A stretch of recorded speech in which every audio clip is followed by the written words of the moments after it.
அதான் கேட்டேன், அப்பவே கேட்டேன், போயிடுங்க. ప్రముఖ నటుడు తమిళ్ స్టార్ హీరో విజయ్ గారు కొత్తగా రాజకీయ రంగంలోకి అడుగుపెట్టారు. అందులో భాగంగా అతను భారీ బహిరంగ సభలు నిర్వహిస్తున్నారు. గతంలో 2 భారీ బహిరంగ సభలు విజయవంతమయ్యాయి. కానీ అలాంటి సభనే ఈరోజు కరూర్లో నిర్వహించడం జరిగింది. ఈ సభలో తొక్కిసలాట జరిగింది. 40 మంది దాకా చనిపోయారు, ఇంకా పెరగొచ్చు.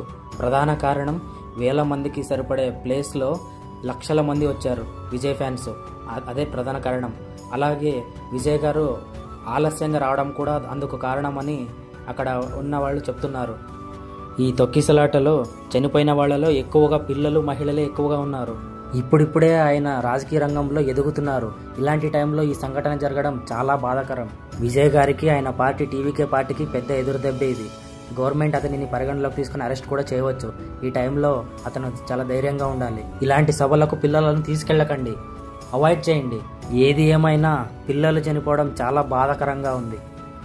గవర్నమెంట్ కూడా ఇలాంటి సభలకు చాలా జాగ్రత్తలు వహించాలి. దీని మీద మీ ఫీలింగ్స్ ఏంటో కామెంట్ చేయండి. Thank you.